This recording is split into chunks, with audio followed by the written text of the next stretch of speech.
हमारे लैपटॉप गुरु इस वक्त हमारे साथ बैठे शिव पोलस्टार्ट से है और यहां पर मैं उसको डिटेल में समझाऊंगा, लेकिन पहले शिव जरा आइए, आप मेरे जो कैमरा पर्सन है बताइए, ये जो आप हमें लैपटॉप पे दिखाने जा रहे हैं क्या है मामला?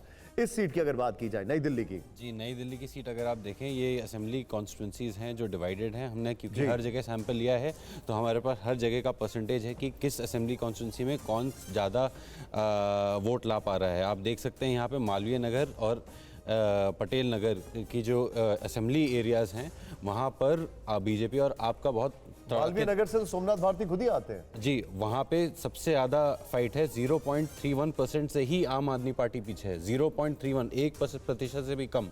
और आप देखें जो दूसरी करोल बाग की पटेल नगर की सीट है, वहाँ पे 8% से भी भाजपा आ गया। लेकिन और कोई भी आप सीट देखें, जैसे जैसे रंग गाढ़ा होता जा रहा है वैसे वैसे ये जो है, ये कौन सा है एरिया, ये जो आप बता रहे हैं सबसे ज़्यादा? ये है कस्तूरबा नगर है। यहाँ पे 25% से बीजेपी का वोट शेयर आगे चल रहा है हमारे सर्वे के हिसाब से।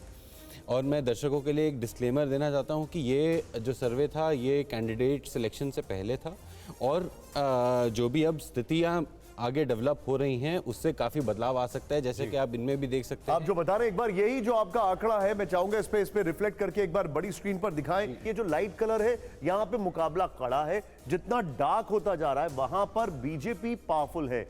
ये इस तरीके से हम आपके सामने इसको दिखाने की कोशिश कर रहे हैं, रिप्रेजेंट कर रहे हैं। लेकिन अब जरा मेरे साथ हमारे एक और मेहमान कांग्रेस के जुड़ चुके हैं। स्वागत है आपका अजय जी। अभी तक जो ओपिनियन पोल हुआ है, मैं आपके क्विक रिकैप देना चाहूंगा। हमने जो अभी तक की बड़ी बड़ी सीटों पर देखा है, राहुल जी क्रूज कर रहे हैं विक्ट्री की ओर। अगर मैं कांग्रेस पार्टी की बात करूं, लेकिन जो अजय जी एक यहां पर फैक्टर चिंताजनक है वो ये है कि भूपेश बघेल जो है, मैं चाहूंगा वो डेटा दिखाइए। भूपेश बघेल जो है वो काफी पीछे चल रहे हैं हमारे ओपिनियन पोल में। हालांकि ये 15 मार्च तक का ओपिनियन पोल है। 55.51% बीजेपी और कांग्रेस 33.39%। आपका पहला रिएक्शन अजय जी? राजनांदगांव की बात आपने की है। राजनांदगांव चूंकि मैं कई महीनों तक रहा हूं वहां, और वो एरिया, उस एरिया की जो फैब्रिक है समझता हूं। जिस तरह से वहां से पहले मुख्यमंत्री जो थे रमन सिंह जी, वो रहते थे, लेकिन रमन सिंह के साथ जिस तरह डिसइंक्रिमिनेशन हुआ। दूसरी बात है कि भूपेश बघेल साहब जिस समाज को वहाँ पे रिप्रेजेंट करते हैं, उस समाज की भी स्थिति और भूपेश बघेल जी का व्यक्तिगत भी अपना प्रभाव उस एरिया में है, राजनांदगांव एरिया में। फिर भी आपका सर्वे क्या कहता है मैं नहीं कहूँगा, सर्वे का क्या साइज रहा है इस पर भी मैं नहीं जाऊँगा। ये आपने जो कहा कि ये निशान जी की ये कैंडिडेट सिलेक्शन से पहले का आपका जो है ये जो सर्वे है, यदि कैंडिडेट सिलेक्शन से पहले का सर्वे है तो भूपेश बघेल जी का जो टाइमिंग है वो टाइमिंग तो भूपेश बघेल जी के आने के बाद पूरा वहां पे चेंज हो जाएगा इक्वेशन।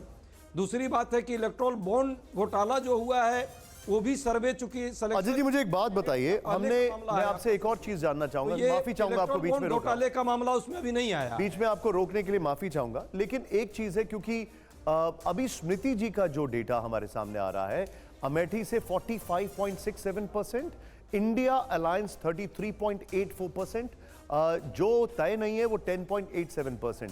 हर कोई जानना चाहता है अमेठी से अभी तक किसी का नाम सामने क्यों नहीं आया है?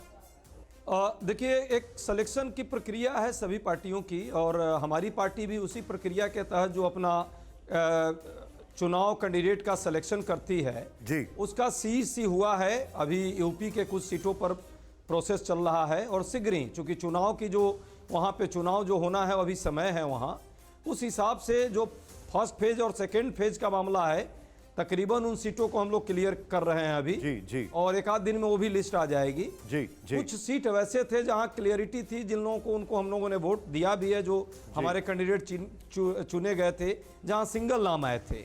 इन दोनों सीट पर नाम और भी होंगे।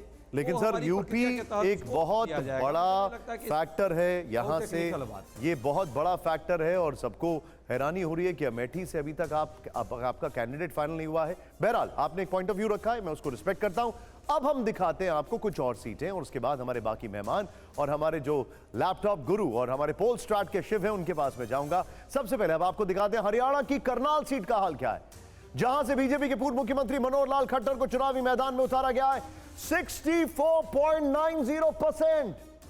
बीजेपी, कांग्रेस 23.92%। में फिर से रिपीट कर रहा हूं, यह 15 मार्च तक का ओपिनियन पोल है। वोट तय नहीं है 11.18%। चीजें बदल भी सकती हैं, उसको हम डिनाई नहीं कर रहे हैं, लेकिन जो हमारा ओपिनियन पोल है 20 लाख का सैंपल साइज के साथ। अगला देखिए, अब आप जरा, अब आपको दिखाते हैं असम की जोरहाट सीट का समीकरण, जहां से कांग्रेस के गौरव गोगोई हैं, और ये एक बहुत बड़ा फैक्टर हो सकता है। शिव, मैं इस पर आपसे जानने की कोशिश करूंगा। BJP 60.4%, Congress 25.9%, almost 26%। वोट तय नहीं 12%। गौरव गोगोई पीछे हमारे ओपिनियन पोल में, और मार्जिन बहुत ज्यादा है। लेकिन अब बात करते हैं एक और सीट की। राजस्थान की जालौर सीट पर भी सबकी नजरें हैं, सब जानते हैं क्यों। अशोक गहलोत के बेटे वैभव गहलोत हैं। सचिन पायलट ने हमारे शो में कहा कि मैं जमकर उनके लिए कैंपेनिंग कर रहा हूं, लेकिन यहां पर हमारे ओपिनियन पोल के मुताबिक बीजेपी 61.95%, कांग्रेस 30.67%, और वोट तय नहीं जो है वो है 6.38%। अब आपको बताते हैं आप एक और पूर्व मुख्यमंत्री की सीट, वो है एमपी की विदिशा, जहां पूर्व सीएम शिवराज सिंह चौहान चुनावी मैदान में 68.33%, बीजेपी, कांग्रेस 20.89%, और जो तय नहीं है वो है 6.99%। अब एक और बात, कांग्रेस के एक नेता जो कि बीजेपी में चले गए। एमपी की गुना सीट का गणित दिलचस्प है, क्योंकि यहां 2019 में बीजेपी प्रत्याशी से ही ज्योतिरादित्य सिंधिया हारे थे। इस बार बीजेपी के टिकट पर ही सिंधिया चुनावी मैदान में है, और 60.48% ज्योतिरादित्य सिंधिया, बीजेपी। ये ओपिनियन पोल फाइनल नहीं है, मैं आपको बार बार बता रहा हूं, ये 15 मार्च तक का है। कांग्रेस 27.94%, ऑलमोस्ट 28%, लेकिन मार्जिन बहुत ज्यादा है। अब अनुराग ठाकुर जी की बात करते हैं। केंद्रीय मंत्री अनुराग ठाकुर जी की सीट हमीरपुर की है। हिमाचल की सीट से अनुराग ठाकुर चौथी बार चुनाव लड़ रहे हैं। 58.77%, बीजेपी, कांग्रेस 26.47%, वोट जो तय नहीं है वो 12.65%। ये हमारा ओपिनियन पोल है। इस बार के चुनाव में बरहामपुर पश्चिम बंगाल की सबसे हॉट सीट है, जहां कांग्रेस के अधीर रंजन, और यहां पर इंडिया अलायंस को एक झटका, क्योंकि टीएमसी के यूसुफ पठान हैं। अब देखिए, बीजेपी के डॉक्टर निर्मल